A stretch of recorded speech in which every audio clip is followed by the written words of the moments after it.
आप सुन रहे हैं जगत गुरु तत्वदर्शी संत रामपाल जी महाराज द्वारा लिखित पुस्तक ज्ञान गंगा का पेज नंबर 82। सतिगुरु राखे से बढ़ भागे, नानक गुरु की चरणों लागे। पृष्ठ 414। मैं गुरु पूछिया अपना साचा बिचारीरा। पृष्ठ 439। उपरोक्त अमृतवाणी में श्री नानक साहेब जी स्वयं स्वीकार कर रहे हैं कि साहिब यानी प्रभु एक ही है तथा उनका यानी श्री नानक जी का कोई मनुष्य रूप में वक्त गुरु भी था, जिसके विषय में कहा है कि पूरे गुरु से तत्व ज्ञान प्राप्त हुआ तथा मेरे गुरु जी ने मुझे अमृत नाम यानी अमर मंत्र अर्थात पूर्ण मोक्ष करने वाला उपदेश नाम मंत्र दिया। वही मेरा गुरु नाना रूप धारण कर लेता है, अर्थात वही सत्पुरुष है, वही जिंदा रूप बना लेता है। वही धानक रूप में भी काशी नगर में विराजमान होकर आम व्यक्ति अर्थात भक्त की भूमिका कर रहा है। शास्त्र विरुद्ध पूजा करके सारे जगत को जन्म मृत्यु व कर्मफल की आग में जलते देखकर जीवन व्यर्थ होने के डर से भागकर मैंने गुरु जी के चरणों में शरण ली। बलिहारी गुरु आपने दिवहाड़ी सद्वार, जिन मानस ते देवते किए करत न लागी वार। आपी ने आप साजियो आपी ने रचियो नाव, दो ही कुदरती साजिए करी आसनो डिठो चाव। दाता करता आपी तू तुसी देव ही कर ही पसाओ, तू जानोई सबसे दे लैस ही जिन कवाओ करी आसनो डिठो चाओ। पृष्ठ 463। भावार्थ है कि पूर्ण परमात्मा जिंदा का रूप बनाकर बेई नदी पर आए अर्थात जिंदा कहलाए तथा स्वयं ही दो दुनिया ऊपर यानी सतलोक आदि तथा नीचे यानी ब्रह्म व परब्रह्म के लोक को रचकर ऊपर सत्यलोक में आकार में आसन पर बैठकर चाव के साथ अपने द्वारा रची दुनिया को देख रहे हो तथा आप ही स्वयंभू अर्थात माता के गर्भ से जन्म नहीं लेते, स्वयं प्रकट होते हो। यही प्रमाण पवित्र यजुर्वेद अध्याय 40 मंडल 8 में है कि कबीर मनीषी स्वयंभू परिभू व्यवधाता। भावार्थ है कि कबीर परमात्मा सर्वज्ञ है। मनीषी का अर्थ सर्वज्ञ होता है तथा अपने आप प्रकट होता है। वह परिभू यानी सनातन अर्थात सर्वप्रथम वाला प्रभु है। वह सर्व ब्रह्मांडों का व्यवधाता यानी भिन्न भिन्न अर्थात सर्व लोकों का रचनहार है। एहू जीव बहुते जन्म भरमिया ता सतिगुरु शब्द सुनाइया। पृष्ठ 465। भावार्थ है कि श्री नानक साहेब जी कह रहे हैं कि मेरा यह जीव बहुत समय से जन्म तथा मृत्यु के चक्र में भ्रमता रहा, अब पूर्ण सतगुरु ने वास्तविक नाम प्रदान किया। श्री नानक जी के पूर्व जन्म सतयुग में राजा अम्बरीश, त्रेतायुग में राजा जनक हुए थे और फिर नानक जी हुए तथा अन्य योनियों के जन्मों की तो गिनती ही नहीं है। प्रभु कबीर जी ने स्वामी रामानंद जी को तत्व ज्ञान समझाया। पंडित स्वामी रामानंद जी एक विद्वान पुरुष थे। वेदों व गीता जी के मर्मज्ञ ज्ञाता माने जाते थे। आप सुन रहे हैं जगत गुरु तत्वदर्शी संत रामपाल जी महाराज द्वारा लिखित पुस्तक ज्ञान गंगा का पेज नंबर 83। 5 वर्ष की आयु में रामानंद जी को गुरु धारण करना। जिस समय कबीर परमेश्वर यानी कबीरदेव अपने लीलामय शरीर में 5 वर्ष के हो गए, तब गुरु मर्यादा बनाए रखने के लिए लीला की। 2.5 वर्ष की आयु के बच्चे का रूप धारण करके सुबह सुबह अंधेरे में पंचगंगा घाट की पौड़ियों के ऊपर लेट गए, जहां पर स्वामी रामानंद जी प्रतिदिन स्नानार्थ जाया करते थे। श्री रामानंद जी चारों वेदों के ज्ञाता और पवित्र गीता जी के विद्वान माने जाते थे। स्वामी रामानंद जी की आयु 104 वर्ष की हो चुकी थी।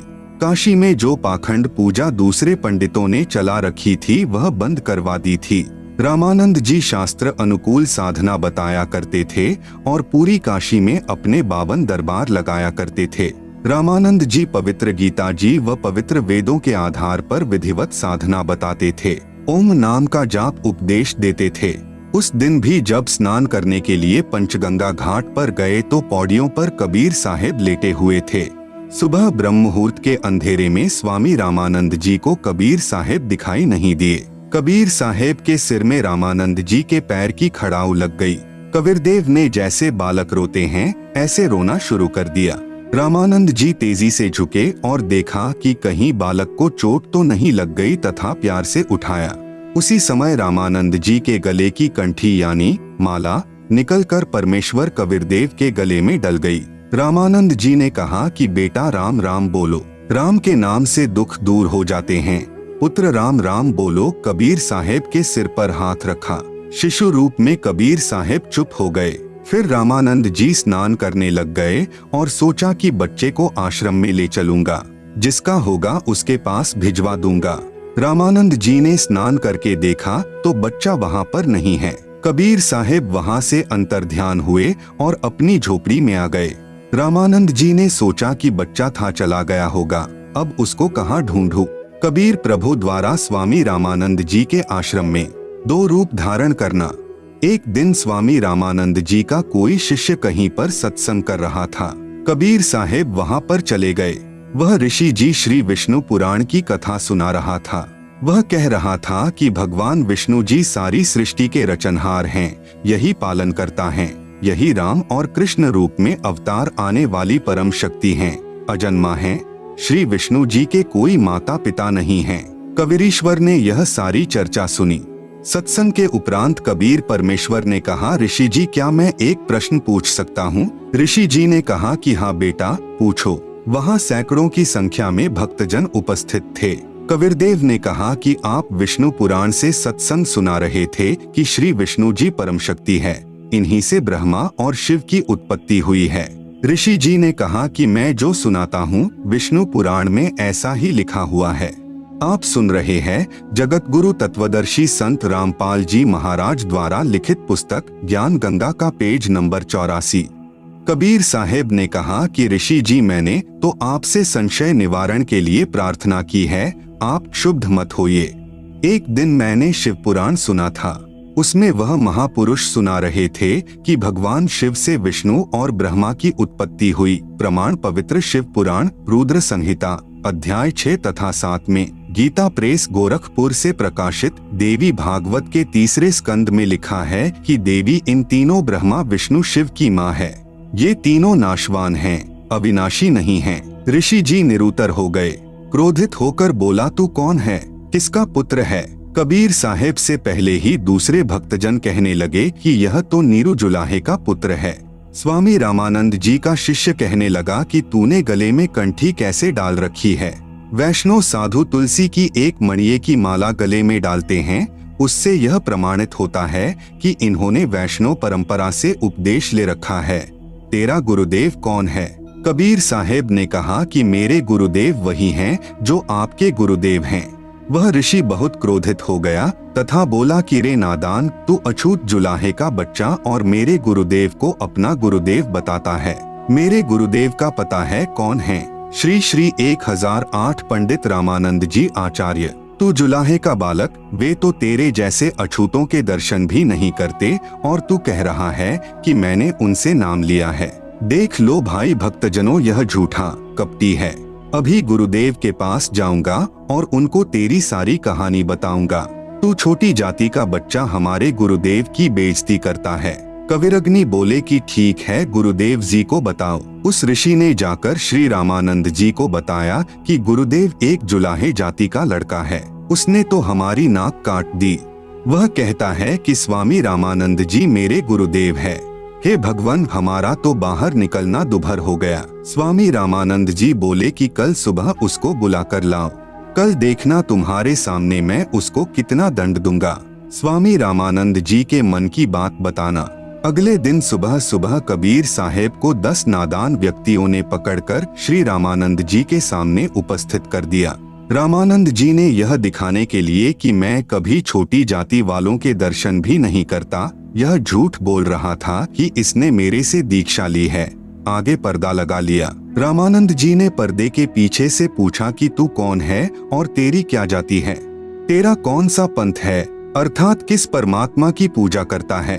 रामानंद अधिकार सुनी, जुल्हा अक जगदीश दास गरीब बिलम्बना ताही नवावत शीश। रामानंद को गुरु कहे तन से नहीं मिलात, दास गरीब दर्शन भय पैरे लगी जुलात। पंथ चलत ठोकर लगी, राम नाम कही दीन, दास गरीब कसर नहीं सीख लई प्रबीन। आड़ा पर्दा लाए करी, रामानंद बूझंत, दास गरीब कुलंग छवि अधर डाक कूदंत। कौन जाति कुल पंथ है, कौन तुम्हारा नाम, दास गरीब अधीन गति बोलत है बलीजाम। आप सुन रहे हैं जगत गुरु तत्वदर्शी संत रामपाल जी महाराज द्वारा लिखित पुस्तक ज्ञान गंगा का पेज नंबर 85। उत्तर कबीर जी का, जाति हमारी जगत गुरु परमेश्वर पद पंथ दास गरीब लिखती पर है नाम निरंजन कंत। रामानंद जी बोले, रे बालक सुन दुर्बुद्धि घट मठ तन आकार दास गरीब दर्द लग्या। वो बोले सिरजनहार तुम मोमन के पालवा जुल्हे के घर बास दास गरीब अज्ञान गति एता दृढ़ विश्वास। मान बड़ाई छांडी करी बोलो बालक बैन दास गरीब अधम मुखी एता तुम घट फेंक। तर्क तलु से बोलते रामानंद सुर ज्ञान दास गरीब कुजाती है आखर नीच निदान। परमेश्वर कबीर जी यानी कबीरदेव ने प्रेम पूर्वक उत्तर दिया। महके बदन खुलास कर सुनी स्वामी प्रवीण दास गरीब मनी मरे मैं आजिज आधी। मैं अविगत गति से परे चारी बेद से दूर दास गरीब दशों दिशा सकल सिंध भरपूर हूँ खालिक हमरा नाम दास गरीब अजाती हूँ तै जू कहिया बली जाम। जाति पाति मेरे नहीं बस्ती नहीं गाम दास गरीब अनिन गति नहीं हमारे नाम। नाद बिंद मेरे नहीं गुदा नहीं गात दास गरीब शब्द सजा नहीं किसी का साथ। सब संगी बिछरू नहीं आदि अंत बहुजाही दास गरीब सकल वंसु बाहर भीतर माही। इस स्वामी सृष्टा में सृष्टि हमारे तीर दास गरीब अधर बसु अविगत सत्य कबीर। पौहमी धरणी आकाश में मैं व्यापक सब ठौर दास गरीब न दूसरा हम समतुल नहीं और हम दासन के दास हैं कर्ता पुरुष करीम दास गरीब अवधूत हम ब्रह्मचारी सी। सुनी रामानंद राम हम मैं बावन नरसिंह दास गरीब कली कली हम ही से कृष्ण अभंग। हम ही से इंद्र कुबेर हैं ब्रह्मा विष्णु महेश दास गरीब धर्म ध्वजा धरणी रसातल शेष। सुनी स्वामी सती भाखू झूठ न हम रेंच दास गरीब हम रूप बिन और सकल प्रपंच। गोता लाऊं स्वर्ग से फिरी पैठू पाताल गरीब दास ढूंढत फिरूं हीरे माणिक लाल। इस दरिया कंकर बहुत लाल कहीं कहीं ठाब गरीब दास माणिक चुगे हम मुरजीवा माणिक चुगे कंकर पत्थर डारी दास गरीब डोरी अगम उतरो शब्द आधार। यदि मेरी जाति पूछ रहे हो तो मैं जगत गुरु हूँ। वेदों में लिखा है कि जगत गुरु सारी सृष्टि को ज्ञान प्रदान करने वाले कबीर प्रभु हैं। मेरा पंथ क्या है यानी किस परमेश्वर का मैं मार्गदर्शन करता हूँ। इसके उत्तर में कबीर जी ने कहा मेरा परमेश्वर पंथ है। ईश्वर परमेश्वर यानी ब्रह्म परब्रह्म पूर्ण ब्रह्म तथा अक्षर पुरुष परम अक्षर पुरुष। मैं उस सर्वोच्च शक्ति यानी सुप्रीम पावर परमेश्वर का मार्गदर्शन करने आया हूँ जो अनंत कोटि ब्रह्मांड के रचयिता और धारण पोषण करने वाले हैं। वेदों में जिसको कबीरदेव कबीरग्नि आदि नामों से संबोधित किया है। ईश व अक्षर पुरुष तो ब्रह्म को कहा जाता है जो केवल 21 ब्रह्मांड का स्वामी है। पर ब्रह्म व अक्षर पुरुष को ईश्वर कहा जाता है जो 7 शंख ब्रह्मांडों का स्वामी है तथा परम अक्षर पुरुष को पूर्ण ब्रह्म व परमेश्वर कहा जाता है जो असंख्य ब्रह्मांडों का स्वामी है अर्थात कुल का मालिक है। और इसलिए कबीर जी ने स्वामी रामानंद जी से कहा कि मेरा पंथ परमेश्वर की प्राप्ति वाला है। आप सुन रहे हैं जगत गुरु तत्वदर्शी संत रामपाल जी महाराज द्वारा लिखित पुस्तक ज्ञान गंगा का पेज नंबर 86। गीता अध्याय 15 श्लोक नंबर 17 में लिखा है कि वास्तव में अविनाशी परमेश्वर तो कोई और ही है और वही तीनों लोकों में प्रवेश करके सबका धारण पोषण करता है और वही अविनाशी परमात्मा परमेश्वर इस नाम से जाना जाता है। वह परमेश्वर मैं ही हूँ। इस बात को सुनकर स्वामी रामानंद जी बहुत क्षुब्ध हो गए तथा कहा कि रे निकम्मे तू छोटी जाति का और छोटा मुंह बड़ी बात, तू अपने आप भगवान बन बैठा। बुरी गालियां भी दी। कबीर साहेब बोले हे गुरुदेव आप मेरे गुरुजी हैं, आप मुझे गाली दे रहे हो तो भी मुझे आनंद आ रहा है, लेकिन मैं जो आपको कह रहा हूँ मैं ज्यों का त्यों पूर्ण ब्रह्म ही हूँ, इसमें कोई संशय नहीं है। इस बात को सुनकर रामानंद जी ने कहा कि ठहर जा, तेरी तो लंबी कहानी बनेगी, तू ऐसे नहीं मानेगा, मैं पहले अपनी पूजा कर लेता हूँ। रामानंद जी ने कहा कि इसको बैठाओ, मैं पहले अपनी कुछ क्रिया रहती है वह कर लेता हूँ, बाद में इससे निपटूंगा। स्वामी रामानंद जी क्या क्रिया करते थे? भगवान विष्णु जी की एक काल्पनिक मूर्ति बनाते थे। सामने मूर्ति दिखाई देने लग जाती थी। जैसे कर्मकांड करते हैं, भगवान की मूर्ति के पहले वाले सारे कपड़े उतारकर उनको जल से स्नान करवाकर फिर स्वच्छ कपड़े भगवान ठाकुर को पहनाकर गले में माला डालकर तिलक लगाकर मुकुट रख देते हैं। रामानंद जी कल्पना कर रहे थे। कल्पना करके भगवान की काल्पनिक मूर्ति बनाई। श्रद्धा से जैसे नंगे पैरों जाकर आप ही गंगा जल लाए हों, ऐसी अपनी भावना बनाकर ठाकुर जी की मूर्ति के कपड़े उतारे, फिर स्नान करवाया तथा नए वस्त्र पहना दिए, तिलक लगा दिया, मुकुट रख दिया और माला यानी कंठी डालनी भूल गए। यदि कंठी न डाले तो पूजा अधूरी और मुकुट रख दिया तो पुनः उसे उतारा नहीं जा सकता। यदि उसी दिन मुकुट उतार दे तो पूजा खंडित मानी जाती है। स्वामी रामानंद जी अपने आप को कोस रहे हैं कि इतना जीवन हो गया, मेरा कभी भी ऐसी गलती जिंदगी में नहीं बनी थी। प्रभु आज क्या गलती बन गई मुझ पापी से? यदि मुकुट उतारूं तो पूजा खंडित। उसने सोचा कि चल मुकुट के ऊपर से कंठी यानी माला डाल कर देखता हूँ। कल्पना से कर रहे हैं, कोई सामने मूर्ति नहीं है और पर्दा लगा है। कबीर साहेब दूसरी तरफ बैठे हैं। मुकुट में माला फंस गई, आगे नहीं जा रही थी। तब रामानंद जी ने सोचा अब क्या करूं? हे भगवान, आज तो मेरा सारा दिन ही व्यर्थ गया। आज की मेरी भक्ति कमाई व्यर्थ गई, क्योंकि जिसको परमात्मा की कसक होती है उसका एक नित्य नियम भी रह जाए तो उसको दर्द बहुत होता है। जैसे इंसान की जेब कट जाए और फिर बहुत पश्चाताप करता है, ऐसे ही प्रभु के सच्चे भक्तों को इतनी लगन होती है। इतने में कबीर साहेब ने कहा कि स्वामी जी माला की घुंडी खोलो और गले में डाल दो, फिर गांठ लगा दो, मुकुट उतारना नहीं पड़ेगा। अब रामानंद जी काहे के मुकुट उतारे था, काहे की गांठ खोले था। कुटिया के सामने लगा पर्दा भी स्वामी रामानंद जी ने अपने हाथ से फेंक दिया और सारे ब्राह्मण समाज के सामने उस कबीर परमेश्वर को सीने से लगा लिया। रामानंद जी ने कहा कि हे भगवान, आपका तो इतना कोमल शरीर है जैसे रुई हो और मेरा तो पत्थर जैसा शरीर है। एक तरफ तो प्रभु खड़े हैं और एक तरफ जाति व धर्म की दीवार है। प्रभु चाहने वाली पुण्यात्माएं धर्म की बनावटी दीवार को तोड़ना श्रेयकर समझते हैं।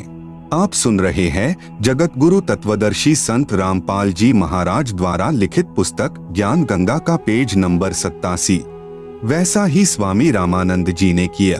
सामने पूर्ण परमात्मा को पाकर न जाति देखी, न धर्म देखा, न छुआछात, केवल आत्म कल्याण देखा। इसे ब्राह्मण कहते हैं। बोलत रामानंद जी, हम घर बड़ा सुकाल, गरीब दास पूजा करें, मुकुट फही जदी मार। सेवा करौन संभाल करी, सुनी स्वामी सुरज्ञान, गरीब दास शिर मुकुट धरी, माला अटकी जान। स्वामी घुंडी खोली करी, फिरी माला गलडार, गरीब दास इस भजन को जानत है करतार। ड्योढ़ी पर्दा दूरी करी, लिया कंठ लगाए, गरीब दास गुजरी बहुत, बदने बदन मिलाए। स्वामी रामानंद जी ने कहा, हे कबीर प्रभु, आपने झूठ क्यों बोला? कबीर साहेब बोले कि कैसा झूठ स्वामी जी? स्वामी रामानंद जी ने कहा कि आप कह रहे थे कि आपने मेरे से नाम ले रखा है। आपने मेरे से उपदेश कब लिया? कबीर साहेब बोले, एक समय आप स्नान करने के लिए पंचगंगा घाट पर गए थे। मैं वहां लेटा हुआ था। आपके पैरों की खड़ाऊ मेरे सिर में लगी थी तो आपने कहा था कि बेटा राम नाम बोलो। रामानंद जी बोले, हाँ, अब कुछ याद आया, परंतु वह तो बहुत छोटा बच्चा था, क्योंकि उस समय 5 वर्ष की आयु के बच्चे बहुत बड़े हो जाया करते थे तथा 5 वर्ष के बच्चे के शरीर तथा 2.5 वर्ष के बच्चे के शरीर में दुगुना अंतर हो जाता है। कबीर साहेब कहने लगे कि स्वामी जी देखो, मैं ऐसा था। स्वामी रामानंद जी के सामने भी खड़े हैं और एक 2.5 वर्षीय बच्चे का दूसरा रूप बनाकर किसी सेवक की वहां पर खटिया बिछी थी उसके ऊपर विराजमान हो गए। अब रामानंद जी ने 6 बार तो उधर देखा और 6 बार उधर देखा, फिर आंखें मलमल कर देखा कि कहीं तेरी आंखें धोखा तो नहीं खा रही हैं। इस प्रकार देख ही रहे थे कि इतने में कबीर साहेब का छोटे वाला रूप उठा और कबीर साहेब के बड़े 5 वर्ष वाले स्वरूप में समा गया। 5 वर्ष वाले स्वरूप में कबीर साहेब रह गए। मन की पूजा तुम लखी, मुकुट माल पर बेश, गरीब दास गति को लखै, कौन वरण क्या भेष। यह तो तुम शिक्षा दई, मानी लई मन मोर, गरीब दास कोमल पुरुष, हमरा बदन कठोर। तब रामानंद जी बोले कि मेरा संशय मिट गया। हे परमेश्वर, आपको कैसे पहचान सकते हैं? आप किस जाति में तथा वेशभूषा में खड़े हो? हम नादान प्राणी आपके साथ वाद विवाद करके दोषी हो गए, क्षमा करना पूर्ण परमेश्वर कबीरदेव, मैं आपका अनजान बच्चा हूँ। स्वामी रामानंद जी को सत्यलोक दर्शन। सुनी बच्चा मैं स्वर्ग की कैसे छाड़ो रीति, गरीबदास गुदरी लगी जन्म जात है बीत। चारी मुक्ति बैकुंठ में जिनकी मोरे चाह, गरीबदास घर अगम की कैसे पाऊं था। हेम रूप जहाँ धरणी है, रतन जड़े बौ शोभ, गरीबदास बैकुंठ को तन मन हमरा लोभ। शंख चक्र गदा पदम है, मोहन मदन मुरारी, गरीबदास मुरली बजय सुरगलोक दरबारी। दूधों की नदियां बगै सेत वृक्ष सुभान, गरीबदास मंडल मुक्ति सुरगापुर अस्थान। रतन जड़ाऊ मनुष्य हैं, गण गंधर्व सब देव, गरीबदास उस धाम की कैसे छाड़ू से। आप सुन रहे हैं जगत गुरु तत्वदर्शी संत रामपाल जी महाराज द्वारा लिखित पुस्तक ज्ञान गंगा का पेज नंबर 88। ऋग युज साम अथर्वणम, गावे चारों वेद, गरीबदास घर अगम की कैसे जानो भेद। चारी मुक्ति चितवन लगी कैसे बंचुता ही, गरीबदास गुप्तारगति हमको द्यो समझाए। सुरग लोक बैकुंठ है यासे परै न और, गरीबदास षटशास्त्र चारी वेद की दौर। चारी वेद गावे तिसे सुर नर मुनि मिलाप, गरीबदास ध्रुवपोर जिस मिटी गए तीनों ताप। प्रहलाद गए तिस लोक को सुरगापुरी समूल, गरीबदास हरि भक्ति की मैं बंचत हूँ धूल। बिंद्रावन गए तिस लोक को सुरगापुरी समूल, गरीबदास उस मुक्ति को कैसे जाऊं भूल। नारद ब्रह्मा तिस रटै गावे शेष गणेश, गरीबदास बैकुंठ से और परै को देश। सहंस 88 जिस जपै और 3300 सेव, गरीबदास जासै परै और कौन है देव। सुनि स्वामी निज मूल गति कही समझाऊं तो ही, गरीबदास भगवान को राख्या जगत समोही। तीनी लोक के जीव सब विषय वास भरमाए, गरीबदास हमको जपै तिसको धाम दिखाए। जो देखेगा धाम को सो जानत है मुझ, गरीबदास तो से कहूँ सुनी गायत्री गुज। कृष्ण विष्णु भगवान को जहडाए हैं जीव, गरीबदास त्रिलोक में काल कर्म शिर शिव। सुनि स्वामी तो से कहूँ अगम दीप की सैल, गरीबदास पूठे परे पुस्तक लादे बैल। पौहमी धरणी आकाश थंभ, चलसी चंदर सूर, गरीबदास रज बिरज की कहाँ रहेगी धूर। तारायण त्रिलोक सब चलसी इंद्र कुबेर, गरीबदास सब जात हैं सुरग पाताल सुमेर। चारी मुक्ति बैकुंठ बट फना हुआ कई बार, गरीबदास अलप रूप मग क्या जाने संसार। कहो स्वामी कित रहोगे 14 भुवन बिहंड, गरीबदास बीजक कहिया चलत प्राण और पिंड। सुन स्वामी एक शक्ति है अर्धंगी ओमकार, गरीबदास बीजक तहा अनंत लोक सिंघार। जैसे का तैसा रहे परलो फना प्राण, गरीबदास उस शक्ति को बार बार कुर्बान। कोटि इंद्र ब्रह्मा जहाँ, कोटि कृष्ण कैलाश, गरीबदास शिव कोटि हैं करो कौन की आश। कोटि विष्णु जहाँ बसत हैं उस शक्ति के धाम, गरीबदास गुल बहुत हैं अलफ बस्त निहकाम। शिव शक्ति जासे हुए अनंत कोटि अवतार, गरीबदास उस अलफ को लखै सो होय करतार। अलफ हमारा रूप है दम देही नहीं दंत, गरीबदास गुल से परे चलना है बिन पंथ। बिना पंथ उस कंत के धाम चलन है मोर, गरीबदास गति ना किसी संख सुरग पर डोर। संख सुरग पर हम बसे सुनि स्वामी यह सैन, गरीबदास हम अलफ हैं यह गुल फोकट फैं। जो तय कहिया सौ मैं लहिया, बिन देखे नहीं धीज, गरीबदास स्वामी कहे कहाँ अलफ वो बीज। अनंत कोटि ब्रह्मांड फण अनंत कोटि उद्गार, गरीबदास स्वामी कहे कहाँ अलफ दीदार। हद बेहद कहीं ना कहीं थरपी ठौर, गरीबदास निज ब्रह्म की कौन धाम वह पौर। चल स्वामी सर पर चले गंग तीर सुन ज्ञान, गरीबदास बैकुंठ बट कोटि कोटि घट ध्यान। तहाँ कोटि वैकुंठ हैं नक सरवर संगीत, गरीबदास स्वामी सुने जात अनंत जुग बीत। प्राण पिंडपुर में धसो गए रामानंद कोटि, गरीबदास सर सुरग में रहो शब्द की ओट। तहाँ वहाँ चित चक्रित भया देखी फजल दरबार, गरीबदास सिजदा किया हम पाए दीदार। तुम स्वामी मैं बाल बुद्धि भर्म कर्म किए नाश, गरीबदास निज ब्रह्म तुम हमरे दृढ़ विश्वास। सुन बेसुन्न से तुम परे उरे से हमरे तीर, गरीबदास सरबंग में अविगत पुरुष कबीर।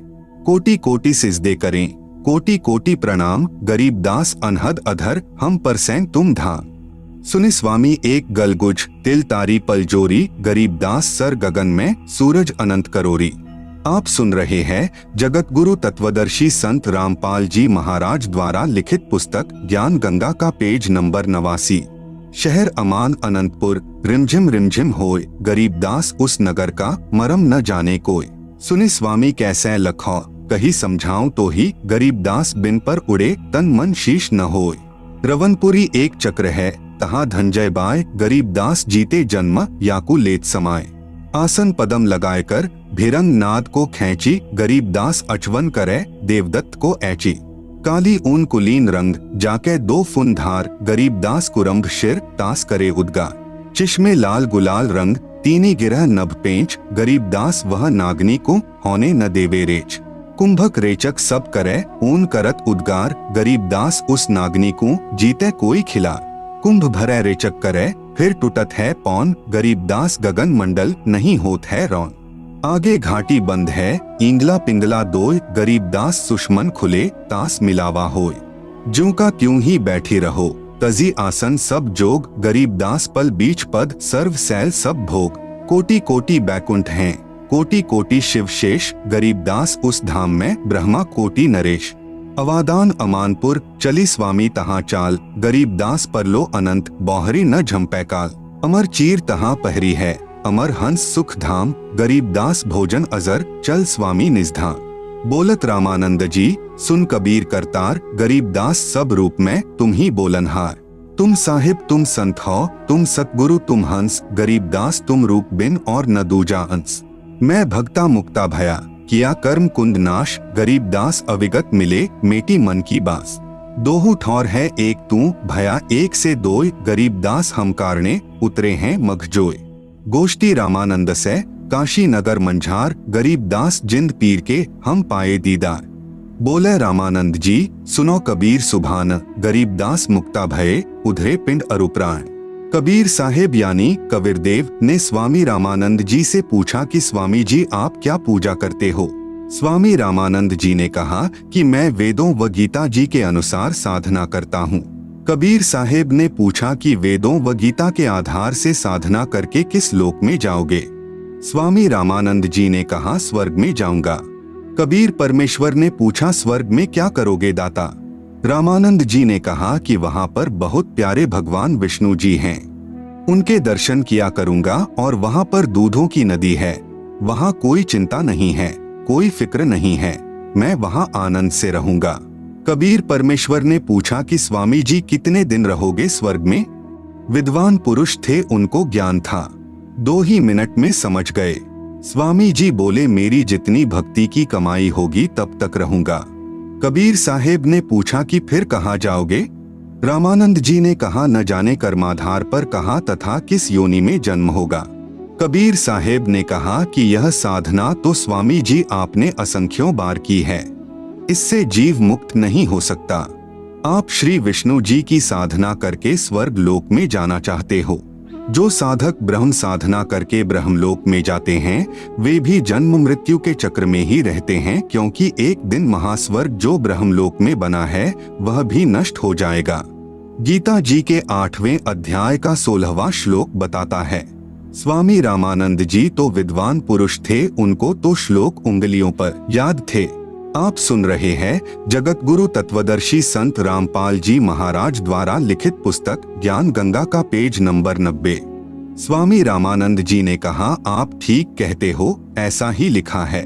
कबीर साहेब ने कहा बताओ जी फिर कहाँ रहोगे। न आपके श्री कृष्ण मुरारी ही रहेंगे, ये ब्रह्मा लोक विष्णु लोक आदि के सर्व प्राणी तथा श्री विष्णु जी आदि तीनों देवता भी नष्ट होंगे, फिर आप कहाँ रहोगे गुरुदेव। फिर रामानंद जी विचार करने पर विवश हो गए। परमेश्वर कबीर साहेब जी ने पूछा स्वामी जी गीता जी का ज्ञान किसने बोला। स्वामी रामानंद जी ने उत्तर दिया कि श्री कृष्ण जी ने। परमेश्वर कबीर साहेब जी ने कहा स्वामी जी संक्षिप्त महाभारत द्वितीय खंड पृष्ठ 1531 पुराने वाला तथा 667 नए वाला में लिखा है कि श्री कृष्ण जी तो कह रहे हैं कि अर्जुन मुझे अब वह गीता वाला ज्ञान याद नहीं है, मैं दोबारा वही ज्ञान नहीं सुना सकता। परमेश्वर कबीर साहेब जी ने सर्व प्रमाण बताएं। गीता अध्याय 8 श्लोक 13 में गीता ज्ञान दाता यानी ब्रह्म कह रहा है कि ओम इति एकाक्षरम ब्रह्म व्याहरण माम अनुस्मरण यह प्रयाति त्यजन देहम सहयाति परमाम गतिम।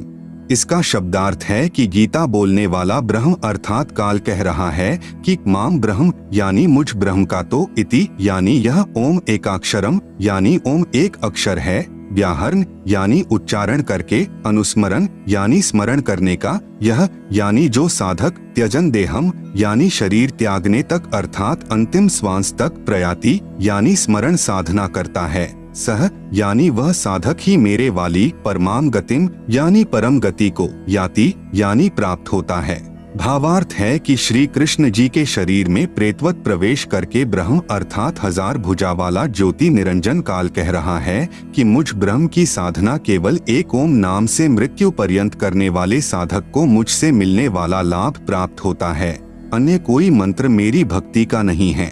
गीता अध्याय 8 श्लोक 5, 7 तथा 13 में गीता ज्ञान दाता ने अपने विषय में साधना करने को बताया है कि जो मेरी साधना ओम नाम का स्मरण अंतिम श्वास तक करता है वह मुझे ही प्राप्त होगा। इसलिए तू युद्ध भी कर तथा मेरा ओम नाम का स्मरण भी कर, क्योंकि युद्ध हल्ला यानी ऊंचे स्वर से शोर करके किया जाता है। इसलिए कहा है कि ओम नाम का उच्चारण यानी ऊंचे स्वर में शोर करता हुआ स्मरण भी कर तथा युद्ध भी कर। फिर गीता अध्याय 8 श्लोक 6 में कहा है कि यह विधान है कि जो जिस प्रभु का अंत समय में स्मरण करता हुआ शरीर त्यागता है वह उसी को प्राप्त होता है। गीता ज्ञान दाता प्रभु गीता अध्याय 8 श्लोक 8 से 10 तक तीनों श्लोकों में ब्रह्म से अन्य पूर्ण परमात्मा यानी परम दिव्य पुरुष परमेश्वर अर्थात पूर्ण ब्रह्म के विषय में कह रहा है कि यदि कोई उसकी साधना करता हुआ शरीर त्यागता है तो उसी पूर्ण परमात्मा यानी परमेश्वर को ही प्राप्त करता है। उसी से पूर्ण मोक्ष तथा सत्यलोक प्राप्ति तथा परम शांति प्राप्त होती है। इसलिए उस परमेश्वर की शरण में जा। आप सुन रहे हैं जगत गुरु तत्वदर्शी संत रामपाल जी महाराज द्वारा लिखित पुस्तक ज्ञान गंगा का पेज नंबर 91। गीता अध्याय 18 श्लोक 62 से 66 तथा अध्याय 15 श्लोक 4 मैं यानी गीता ज्ञान दाता ब्रह्म भी इसी की शरण हूँ। रामानंद जी ने सर्व प्रमाणों को आंखों देखकर दांतों तले अंगुली दबाई तथा सत्य को स्वीकार किया। कहा कि बच्चा बात तो शास्त्रों की तू सही बता रहा है जो सत्य है, हमारे को किसी ने ऐसा ज्ञान ही नहीं दिया, हम क्या करें। कबीर साहेब ने बताया कि पवित्र गीता जी में ही लिखा है। 8वें अध्याय का 8, 9 और 10 श्लोक तथा अध्याय नंबर 18 का श्लोक नंबर 62 पढ़कर देखो। पवित्र गीता जी व पवित्र वेदों को बोलने वाला ब्रह्म यानी काल कह रहा है कि उस परमात्मा की शरण में जा अर्जुन, तेरा फिर मरण नहीं होगा। उसके लिए अध्याय नंबर 4 का श्लोक नंबर 34 उन संतों को खोजो जो उस परमात्मा के परम तत्व को जानने वाले हों, उनको दंडवत प्रणाम करो, विनम्र व निष्कपट भाव से उनका सत्कार करो।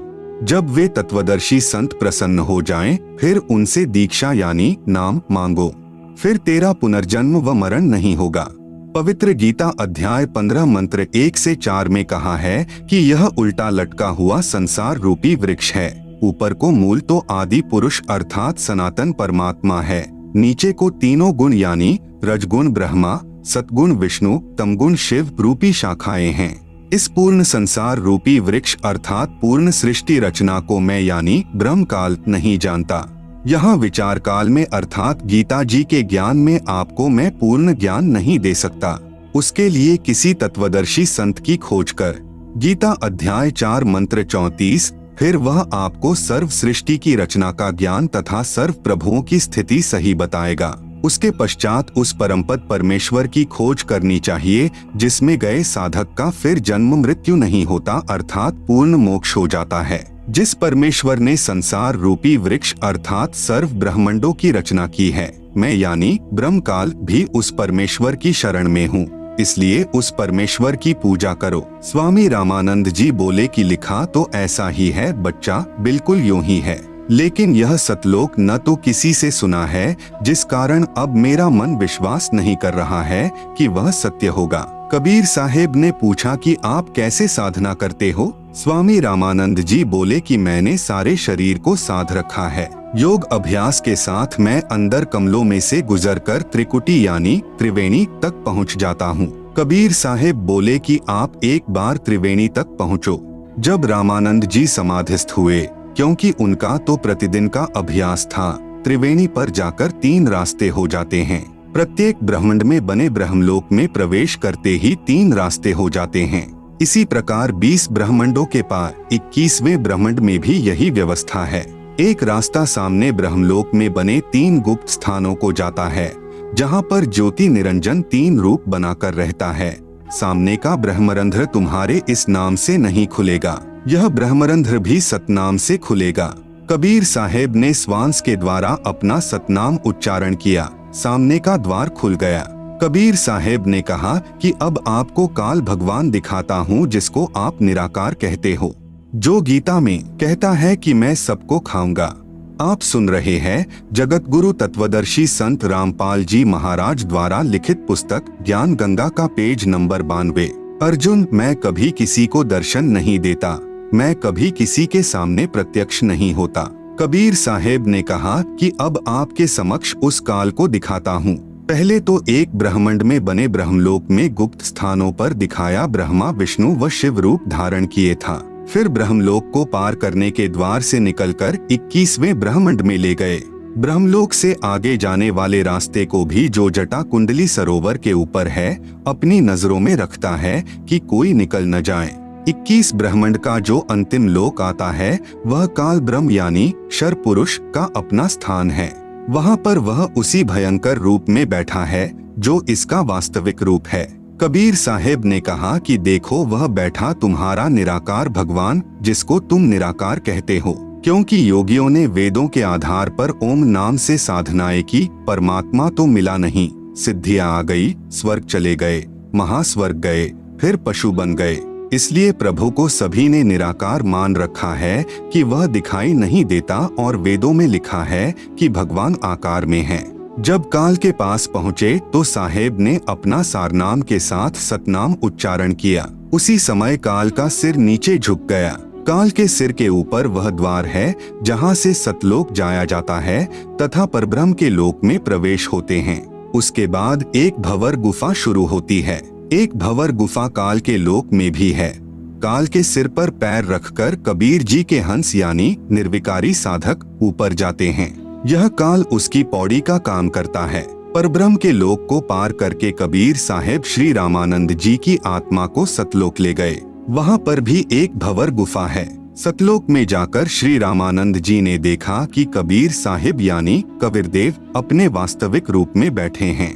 वहाँ पर कबीर साहेब का इतना तेज है कि एक रूमकूप में जैसे करोड़ों सूर्य और करोड़ों चंद्रमा की जो मिलीजुली रोशनी परंतु गर्मी न हो से भी अधिक है। कबीर साहेब वहाँ जाकर अपने ही दूसरे स्वरूप के ऊपर चवर करने लगे।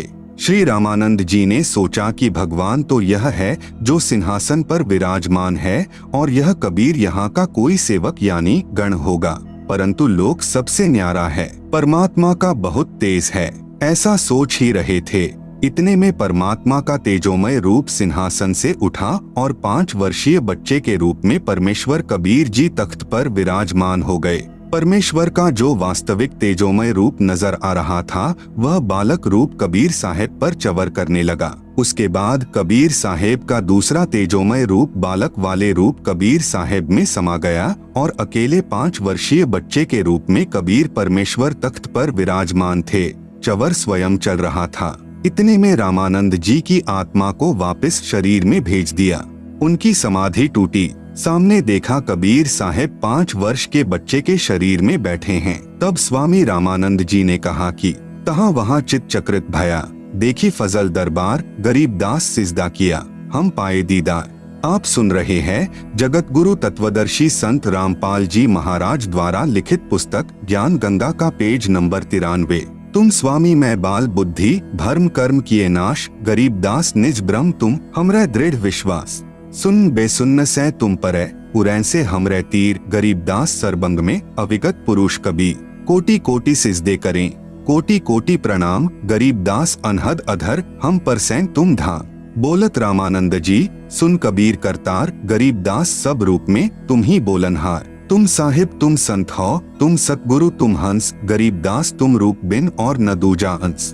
मैं भक्ता मुक्ता भया, किया कर्म कुंद नाश गरीबदास अविगत मिले मेटी मन की बास। दोहु ठौर है एक तू भया एक से दोय गरीबदास हम कारण उतरे हैं मखजोय। बोलत रामानंद जी सुन कबीर करतार गरीबदास सब रूप में तू ही बोलनहार। रामानंद जी ने कहा कि हे परमेश्वर, हे कबीर परमात्मा, हे कबीर करतार यानी सर्व सृष्टि रचनहार, आप ही सर्वव्यापक पूर्ण परमेश्वर हो। दहु ठोर है एक तू भया एक से दो गरीबदास हम कारणे आए हो मगजो।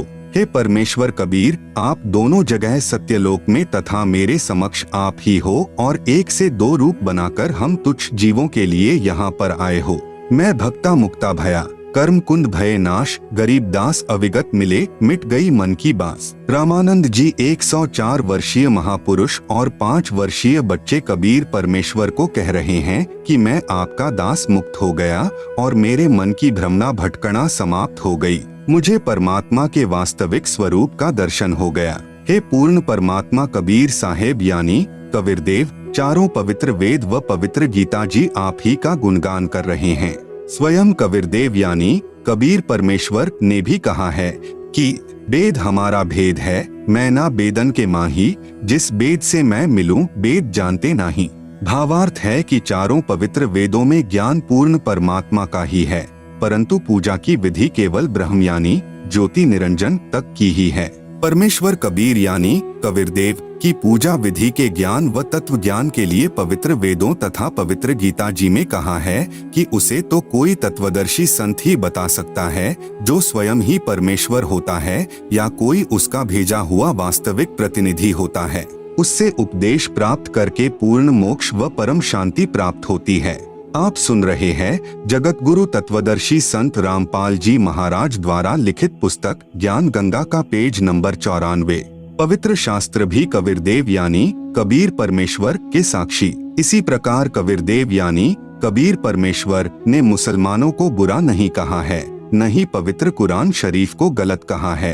केवल उन काजी व मुल्लाओं को लताड़ा है जो सर्व समाज को कुरान शरीफ के वास्तविक ज्ञान के विपरीत मनमानी साधना करवा रहे हैं। जैसे पवित्र वेदों के बोलने वाला ब्रह्म कह रहा है कि पूर्ण परमात्मा कबीरदेव के विषय में कोई जन्म लेकर अवतार रूप में आना मानते हैं, कोई कभी जन्म न लेने वाला निराकार कहते हैं। उसकी जानकारी तो धीराणाम यानी तत्वदृष्टा संत ही बताएंगे। मैं यानी ब्रह्म नहीं जानता। यजुर्वेद अध्याय 40 मंत्र 10। इसी का प्रमाण पवित्र गीता अध्याय 4 श्लोक 34 तथा अध्याय 15 श्लोक 1 से 4 में भी है। जब तक वह तत्वदर्शी संत नहीं मिलेगा तब तक जीव का कल्याण असंभव है। वह संत अब आ गया है। इन तत्वदर्शी संत रामपाल जी को पहचानो। पवित्र कुरान शरीफ में प्रमाण। इसी प्रकार पवित्र कुरान शरीफ के अध्याय सूरत फुरकानी संख्या 25 आयत 52 से 59 में कहा है कि वास्तव में इबादे कबीरा यानी पूजा के योग्य कबीर अल्लाह है। यह कबीर वही पूर्ण परमात्मा है जिसने 6 दिन में सृष्टि रची तथा 7वें दिन तख्त पर जा विराजा। उसकी खबर किसी बा खबर से पूछ देखो। पवित्र कुरान शरीफ को बोलने वाला अल्लाह स्वयं किसी और कबीर नामक प्रभु की तरफ संकेत कर रहा है तथा कह रहा है कि पूर्ण परमात्मा कबीर के विषय में मैं भी नहीं जानता। उसके विषय में किसी तत्वदर्शी संत यानी बाखबर से पूछो। कबीरदेव ने यही कहा था कि मैं स्वयं पूर्ण परमात्मा यानी अल्लाह कबीर अकबरूक हूँ। अपने स्वस्थ ज्ञान का संदेशवाहक रूप में मैं स्वयं ही आया हूँ, मुझे पहचानो। परंतु ऐसे ही आचार्यों ने पहले भी परमेश्वर के वास्तविक ज्ञान को जनता तक नहीं जाने दिया। कहा करते थे कि कबीर तो अशिक्षित है, यह संस्कृत तो जानता ही नहीं, हम शिक्षित हैं। इस बात पर पहले तो भक्तजन गुमराह हो गए थे, परंतु अब सर्व समाज शिक्षित है। इन मार्ग भ्रष्ट आचार्यों की दाल नहीं गल रही, न ही गलेगी। सल्ली अला जग सक दी मुहम्मदिन फिल अजसादी अल्लाहुम्मा सल्ली अला कबीर यानी कबीर मुहम्मद फिल कुबूरी फजाइले जिक्र। नंबर 5 हुजूरे अक़दस सल्लल्लाहु अलैहि वसल्लम का इरशाद है कि कोई बंदा ऐसा नहीं कि ला इलाहा इल्लल्लाह कहे और उसके लिए आसमानों के दरवाजे न खुल जाएं, यहाँ तक कि यह कलिमा सीधा अर्श तक पहुँचता है, बशर्ते कि कबीरा गुनाहों से बचाता रहे। आप सुन रहे हैं जगत गुरु तत्वदर्शी संत रामपाल जी महाराज द्वारा लिखित पुस्तक ज्ञान गंगा का पेज नंबर 95। फ कितनी बड़ी फजीलत है और कबूलियत की इंतहा है कि यह कलीमा बराहे रास्त अर्शे मुअल्ला तक पहुंचता है, और यह अभी मालूम हो चुका है कि अगर कबीरा गुनाहों के साथ भी कहा जाए तो नफा से उस वक्त भी खाली नहीं। मुल्ला अली कारी रह फरमाते हैं कि कबायर से बचने की शर्त कबूल की जल्दी और आसमान के सब दरवाजे खुलने के एताबर से है, वरना सवाब और कबूल से कबायर यानी कबीर के साथ भी खाली नहीं। बाज उलेमा ने इस हदीस का यह मतलब बयान फरमाया है कि ऐसे शख्स के वास्ते मरने के बाद उसकी रूह के एजाज में आसमान के सब दरवाजे खुल जाएंगे। एक हदीस में आया है, 2 कलीमे ऐसे हैं कि उनमें से एक के लिए अर्श के नीचे कोई मुंतहा नहीं, दूसरा आसमान और जमीन को यानी अपने नूर या अपने अज़र से भर दे। एक ला इलाहा इल्लल्लाह है, दूसरा अल्लाहु अकबर यानी कबीर है। पवित्र वेदों में प्रमाण, कबीरदेव अपने ज्ञान का दूत बनकर स्वयं ही आता है तथा अपना स्वस्थ ज्ञान यानी वास्तविक तत्व ज्ञान स्वयं ही कराता है। स्वयं कबीरदेव यानी कबीर परमेश्वर जी ने अपनी अमृतवाणी में कहा है, शब्द अविगत से चलाए कोई मेरा भेद मर्म नहीं पाया, न मेरा जन्म न गर्भ बसेरा, बालक हो दिखलाया, काशी नगर जल कमल पर डेरा, वहाँ जुलाहे ने पाया। मात पिता मेरे कुछ नाही, ना मेरे घर दासी यानी पत्नी, जुल्हा का सुत आन कहाया, जगत करे मेरी हासी। 5 तत्व का धड़ नहीं मेरा, जानो ज्ञान अपारा, सत्य स्वरूपी यानी वास्तविक, नाम साहेब यानी पूर्ण प्रभु का सोई नाम हमारा। अधर द्वीप यानी ऊपर सत्यलोक में, गगन गुफा में तहा निज वस्तु सारा, ज्योत स्वरूपी अलख निरंजन यानी ब्रह्म भी धरता ध्यान हमारा। हाड़ चाम लहुना मेरे कोई जाने सत्य नाम उपासी, तारन तरन अभय पद दाता, मैं हूँ कबीर अविनाशी। उपरोक्त शब्द में कबीर परमेश्वर कह रहे हैं कि न तो मेरी कोई पत्नी है, नहीं मेरा 5 तत्व यानी हाड़ चाम लहू अर्थात नाड़ियों के जोड़ जुगाड़ वाली काया का शरीर है। मैं स्वयंभू हूँ तथा काशी के लहरतारा नामक तालाब के जल में कमल के फूल पर स्वयं प्रकट होकर बालक रूप बनाया था। आप सुन रहे हैं जगत गुरु तत्वदर्शी संत रामपाल जी महाराज द्वारा लिखित पुस्तक ज्ञान गंगा का पेज नंबर 96। वहाँ से मुझे नीरू नामक जुलाहा उठाकर ले गया था, जो वास्तविक नाम परमेश्वर का अर्थात मेरा है। वेदों में कबीरदेव, गुरु ग्रंथ साहिब में हक्का कबीर तथा कुरान शरीफ में अल्लाह कबीरन वही नाम मेरा है। मैं ऊपर रिद्धाम में रहता हूँ तथा आपका भगवान ज्योति निरंजन यानी ब्रह्म भी मेरी पूजा करता है। इसी का प्रमाण सत्यार्थ प्रकाश 7वें समुल्लास पृष्ठ 152 से 153 दीनानगर पंजाब से प्रकाशित में भी है। स्वामी दयानंद जी ने यजुर्वेद अध्याय 13 मंत्र 4 तथा ऋग्वेद मंडल 10 सूक्त 49 मंत्र 1 का अनुवाद किया है, जिसमें वेदों को बोलने वाला ब्रह्म कह रहा है 5 बराबर ऋग्वेद मंडल 10 सूक्त 49 मंत्र 1 तथा 6 बराबर यजुर्वेद अध्याय 13 मंत्र 4 में हे मनुष्यों, जो सृष्टि के पूर्व सर्व की उत्पत्ति करता तथा सर्व का स्वामी था, है, आगे भी रहेगा, वही सर्व सृष्टि को बनाकर धारण कर रहा है। उस सुख स्वरूप परमात्मा की भक्ति जैसे हम यानी ब्रह्म तथा अन्य देव भी उसी की साधना करते हैं, वैसे ही तुम लोग भी करो। प्रमाण नंबर 1 पवित्र यजुर्वेद अध्याय 29 मंत्र 25 समिद्धोऽद्य मनुष्यो दुरोणे देवो देवान्य जसी जातवेदः आच वह मित्रमहश्चिकित्वान् त्वं दूतः कविर्सि प्रचेताः। समिद्ध अद्यक मनुष्य दुरोणे देवः देवान यज असि जात वेदः आ च वह मित्रमः चिकित्वान त्वं दूतः कविर असि प्रचेता है। अनुवाद अध यानी आज अर्थात वर्तमान में, दुरोणे यानी शरीर रूप महल में दुराचार पूर्वक, मनुष्य यानी झूठी पूजा में लीन मननशील व्यक्तियों को, समिद्ध यानी लगाई हुई आग अर्थात शास्त्र विधि रहित वर्तमान पूजा जो हानिकारक होती है, अग्नि जलाकर भस्म कर देती है, ऐसे साधक का जीवन शास्त्र विरुद्ध साधना नष्ट कर देती है। उसके स्थान पर देवान यानी देवताओं के, देवः यानी देवता, जातवेदः यानी पूर्ण परमात्मा सत्पुरुष की वास्तविक, यज यानी पूजा, असि यानी है, आ यानी दयालु, मित्रमः यानी जीव का वास्तविक साथी पूर्ण परमात्मा के, चिकित्वान यानी स्वस्थ ज्ञान अर्थात यथार्थ भक्ति को, दूतः यानी संदेशवाहक रूप में, वह यानी लेकर आने वाला, च यानी तथा, प्रचेताः यानी बोध कराने वाला, त्वम यानी आप, कबीरदेव अर्थात कबीर परमेश्वर यानी कबीर, असी यानी है।